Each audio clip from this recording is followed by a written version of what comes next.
Hello my hello my dear friend. आज की इस वीडियो में पढ़ेंगे heating effect of electric current पढ़ेंगे। ये heating effect of electric current क्या होता है? जब हम किसी कंडक्टर में करंट को फ्लो करते हैं तो उस करंट के वजह से हमारा वायर गर्म हो जाता है। चला, इसी प्रभाव को, इसी इफ़ेक्ट को heating effect of electric current कहते हैं। कि इस वायर में जब करंट का फ्लो करवाते हैं चला तो वायर क्या होता है, गर्म हो जाता है। इसी को heating effect of electric current कहते हैं। चला, और फॉर एग्जांपल में जैसे मान लेते हैं हम एक कंडक्टर लेते हैं। चला, जैसे मान लिए कि हम एक कंडक्टर लिए, जैसे मान लेते हैं ये हमने कंडक्टर लिया, ओके। और इस कंडक्टर का ये क्या है, चला, क्रॉस सेक्शन एरिया, ये मेरा क्रॉस सेक्शन एरिया है, ठीक है। और इसमें करंट फ्लो होगा। चला, इसमें करंट फ्लो होगा, इसमें करंट फ्लो होगा, यानी इलेक्ट्रॉन फ्लो होगा। चला, तो इलेक्ट्रॉन जो फ्लो होता है वो इलेक्ट्रॉन कहाँ से निकलता है? चला, एटम से निकलता है। ये एटम से इलेक्ट्रॉन निकलेगा, ये एटम से इलेक्ट्रॉन निकलेगा, ये एटम से इलेक्ट्रॉन निकलेगा, एटम से क्या होगा? चला, इलेक्ट्रॉन निकलेगा।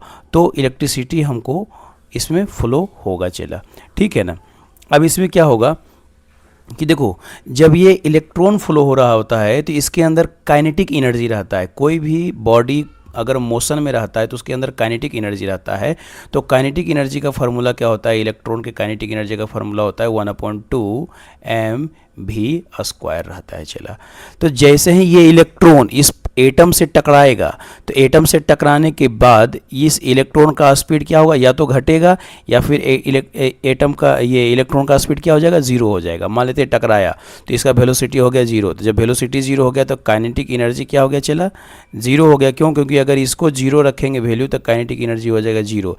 यानी कि टोटल का टोटल काइनेटिक एनर्जी बदल गया, किसमें? चला, हीट में बदल गया, ठीक है ना। चला, तो ये कंडीशन होता है हमारा कंडक्टर में होता है। चला, यानी कहने का मतलब क्या है कि हमारे इसमें जितना ज़्यादा एटम रहेगा, जितना ज़्यादा एटम रहेगा उतना ज़्यादा रेसिस्टेंस होगा। यानी क्या होगा? चला, हीट, किसी भी वायर का रेसिस्टेंस जितना ज़्यादा होगा उतना ही उसके अंदर हीट ज़्यादा होगा। चला, यानी हीट बढ़ेगा तो रेसिस्टेंस बढ़ेगा किसी कंडक्टर में। चला, ठीक है ना। और रेसिस्टेंस का फॉर्मूला क्या होता है? चला, R = ρL/A होता है। चला, ठीक है ना। R ρL/A होता है। हम जानते हैं, वी नो दैट, क्या जानते हैं? चला, हीट को हम क्या बोल सकते हैं? हीट एक टाइप का एनर्जी है। चला, एनर्जी है, हीट एक टाइप का एनर्जी। चला, और एनर्जी क्या होता है? वर्क होता है। चला, है ना। तीनों एक दूसरे से रिलेटेड है। चला, और हम जानते हैं वर्क बराबर क्या होता है फार्मूला? चला, वर्क बराबर होता है फार्मूला हमारा W/Q होता है। चला, वर्क बराबर क्या फार्मूला होता है? W/Q = V होता है। चला, है ना। W/Q = V होता है, यानी वर्क बराबर क्या फार्मूला हो जाएगा? चला, VQ हो जाएगा। चला, फार्मूला, ठीक है ना। और वर्क को हम क्या कहते हैं? चला, एनर्जी कहते हैं, ठीक है। और यही क्या हो जाएगा? मेरा हीट हो जाएगा। यानी कि हीट बराबर भी फार्मूला क्या हो जाएगा? चला, V और Q हो जाएगा। ये मेरा फर्स्ट इक्वेशन फाइंड हुआ। चला, V/Q, ये मेरा फर्स्ट इक्वेशन फाइंड हुआ।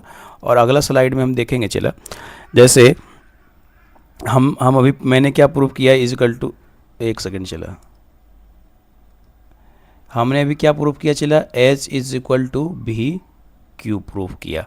तो हम जानते हैं, क्या जानते हैं? चला, I = क्या होता है? Q/T होता है। तो यहाँ से Q = क्या हो जाएगा? चला, IT हो जाएगा। Q = क्या हो जाएगा? IT। तो यहाँ हम लिख सकते हैं, चला, H = V, है ना। और Q के जगह पर क्या लिखेंगे? IT। एक और इक्वेशन हमको फाइंड हो गया। चला, ठीक है ना। अब हम आगे बढ़ेंगे। चला, जब हम आगे बढ़ेंगे तो आगे क्या देखते हैं?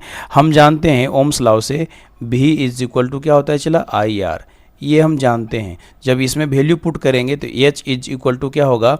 V के जगह पर IR रखेंगे। चला, तो IR इंटू क्या हो जाएगा? IT हो जाएगा। तो अगर इसको हम सॉल्व करेंगे, चला, तो I × I, तो क्या फार्मूला निकल के आएगा? I²RT, ये हमारा फार्मूला निकल के आएगा। हीट का फार्मूला, एक ये फार्मूला हुआ। चला, एक ये फार्मूला हुआ, और भी फार्मूला है हीट का। चला, क्या है? चला, तो देखो अभी अभी मैंने कुछ देर पहले H is equal to V I T देखा, तो यहाँ देखेंगे H is equal to V I T, है ना। अब हम जानते हैं, क्या जानते हैं, चला हम जानते हैं V इज इक्वल टू क्या होता है, आई आर, ठीक है ना। आई आर होता है, तो भी के जगह पर आई आर रखेंगे फॉर्मूला, तो भी के जगह पर आई आर रखेंगे तो आई स्क्वायर आर टी, ये तो हमने प्रूफ कर दिया था। चला एक और फार्मूला हम प्रूफ करना चाहेंगे, यहाँ से क्या हो जाएगा, आई इज इक्वल टू भी अपॉन आर हो जाएगा। तो यहाँ पर क्या करेंगे हम, भी तो भी का एच टी लिखेंगे, आई का वैल्यू पुट करेंगे क्या, भी अपॉन आर इंटू टी, ठीक है ना। तो यहाँ पर यहाँ से क्या निकल के आएगा, चला भी स्क्वायर अपॉन आर, है ना, इंटू टी, भी square upon R into T. एक और फार्मूला हमारा क्या होगा, चला ड्रॉ हो गया। उम्मीद करते हैं तुमको समझ में आ रहा होगा, चला ठीक है। अब हम देखते हैं, इसका कलर थोड़ा सा चेंज कर लेते हैं, थोड़ा अच्छा लगेगा, है ना। एस आई यूनिट, इसका एस आई यूनिट क्या होगा, S I unit of heat. Heat का एस आई यूनिट क्या होता है, चला कैलोरी होता है। क्या होता है, कैलोरी होता है। अब हम जानते हैं कि 1 calorie is equal to 4/2 joule होता है, चला ठीक है ना।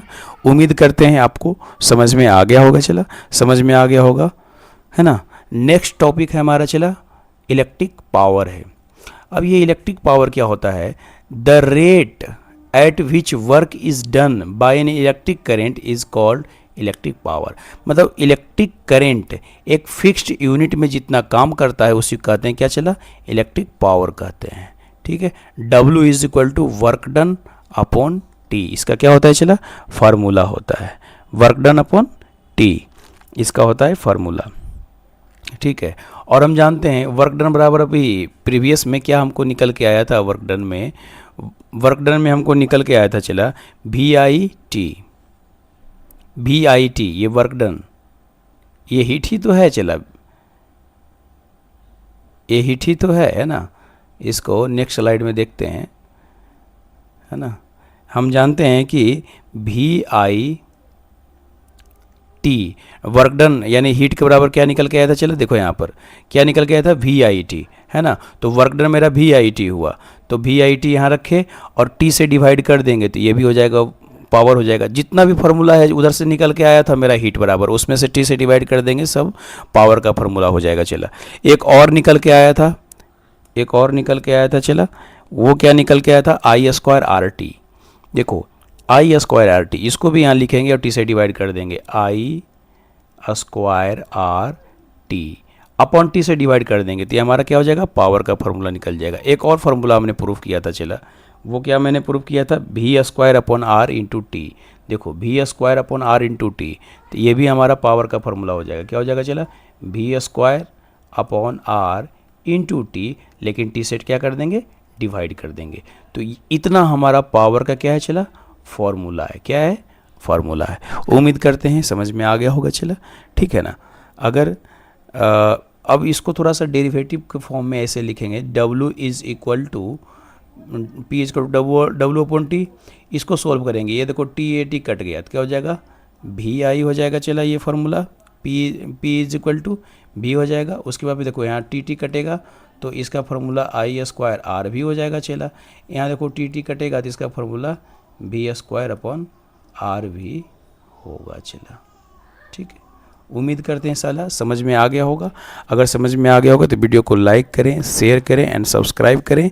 नेक्स्ट चैप्टर में पढ़ेंगे जूल का क्या रूल होता है, क्या नियम होता है ना, इसको पढ़ेंगे। Joule law of heating effect next video में पढ़ेंगे।